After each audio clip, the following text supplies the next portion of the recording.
Yeah, no, it was actually a really good performance where we bounced back from the other day. Obviously, the pressure was on us to deliver when you're 1-0 down in a 3-match series, and people stood up. I thought the way Stephen Finn and James Anderson really set that tone. I think the first 12 overs was probably the best I can remember, was bowling in 12 overs, and we put them right on the back foot.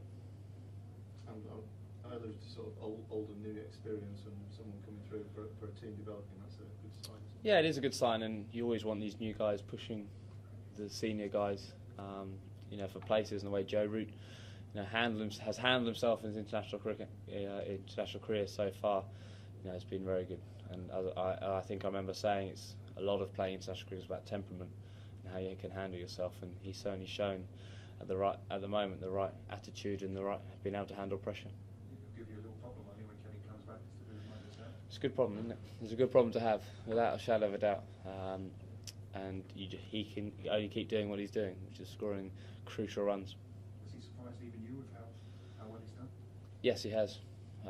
Especially that knock as well today. He's played shots which I didn't know he could play, but actually he bats in the middle order for Yorkshire in 2020 as well. And I think you get to learn those. And he came in today when I think we needed 7 runs and over pretty much, and he played very well. Brendan McCullum just describes his approach as almost Australian, his busy approach. Yeah, you've got to take it as a compliment, and I think he's right. He's very busy. He's very hard to bowl at because he's always trying to get off strike, and but we set a good platform to do that on this wicket.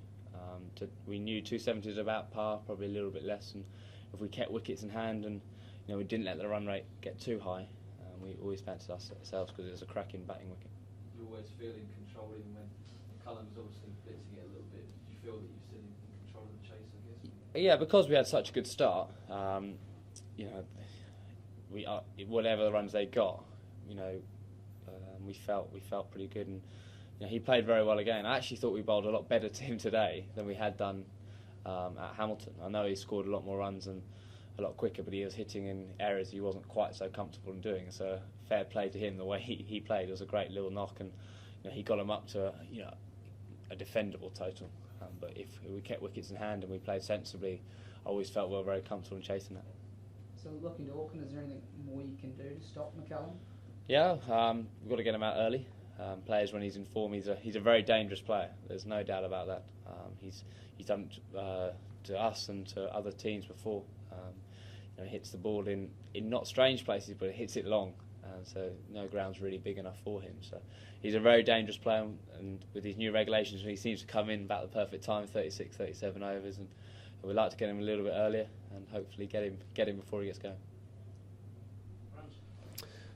Yeah, not enough runs, and also we weren't able to get any sort of sustained period of pressure, which brought wickets. So I think par was probably 290, to be honest. I think we did okay to get 270, but where we were at one point as well, we probably should have got more than that. So I guess there's a few areas where we were short. I thought England, their new ball bowling, their end of the innings bowling, and also their batting were outstanding today. How difficult was it early because the runs just wouldn't come? Yeah, I think we had a lot of fielders as well. Look, I think Kane especially showed some really good intent. We just weren't able to pierce the field, and I thought they fielded really well too. Managed to put us under some pressure, and it wasn't until those through the middle that we were able to gain any sort of momentum. But look, 270, it's still a very defendable total, but you need things to go your way on such a good wicket, and we weren't able to start the way that we wanted. You got what you wanted out of the back end of the innings in terms of your partnership with Ross. Lost a few wickets fairly late, but was that more like what you're wanting to consistently do? Yeah, look, we probably had to put the hammer down a little bit more than what we ideally would have wanted, just purely because we were a bit behind the game. And then once we were able to get ourselves back to parity, we again let it slip, and we didn't finish off the innings the way that we should have. I'm not sure the stats. I think we lost 6 for not too many towards the end there. So look, I thought where we were at, 270 was okay. But if we had done it really well, we could have finished with 290, 300.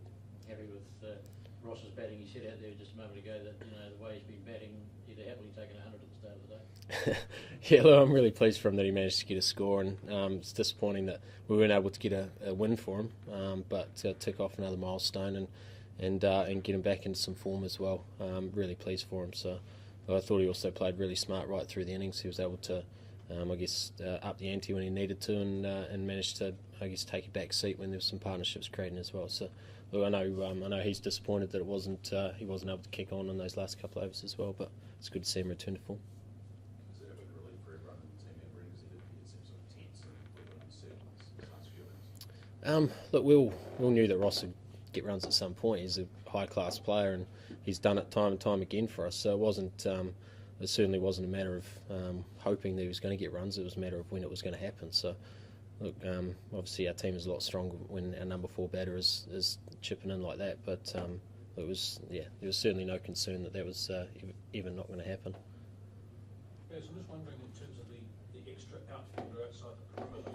Well, probably times tonight when you would have thought, gee, I wouldn't mind another bloke out there, and you can't do it. The England captain, I suspect, might have been thinking it the same when you and Ross were going flat out. How much do you notice 4, not 5, and you just can't? How often do you think to yourself, I really want someone there, but I can't do it? To be fair, with 270 on the board in the start that they got, probably would have kept another one in anyway, even if we're only allowed 4 outside, even if we're allowed just the 4 outside. So it was, we're always going to have to try and create some sort of opportunity through bringing the field up. So for us, it wasn't such a big deal today. If anything, we probably could have brought another one in to try and chip out a couple of wickets early on in the innings. But yeah, I guess when you've got people going and set and swinging for the hills, that extra man can be quite crucial. Is it a concern how much it seems to be weighted in the favour of the chasing team now with these first 2 games anyway, and looking at the series decider as well? I don't know if it was weighted. Look, we would have bowled first as well. I guess that there's obviously a tendency to want to chase on these grounds, but we still had opportunities to get 300 today, and I think if we had got 300, that would have been enough.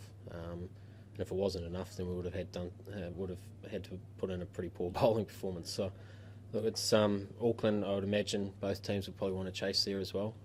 But yeah, if we had got 300, we're in the game.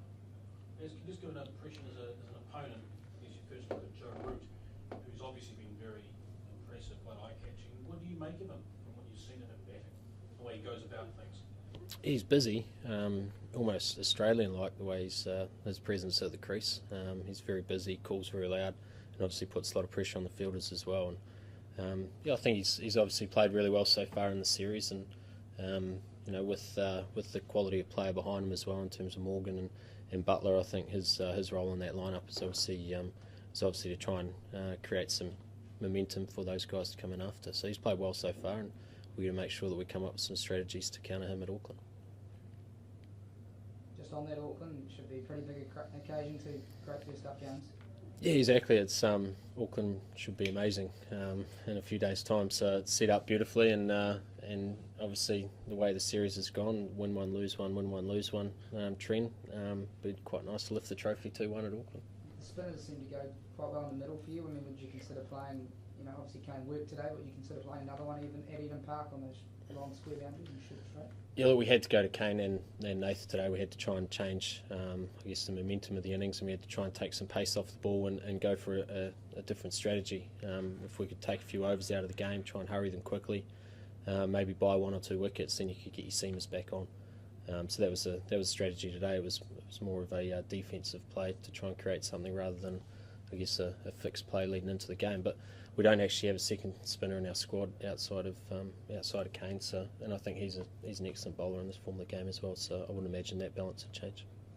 Still the last few innings, mate. I'm wondering if you feel as though you're seeing a bit like a pumpkin at the moment. That'd be pretty good, isn't it? Yeah, look, it's nice to get runs. It's nice to be making contributions, but ultimately your team loses, so that's it's disappointing. So if I had been able to carry on for another couple of overs, then maybe we could have got that 300, 310. So you always want more. It's nice to be hitting the ball okay, but you always want more. So look forward to Auckland and hope to make a significant contribution there. Thank you. Cheers.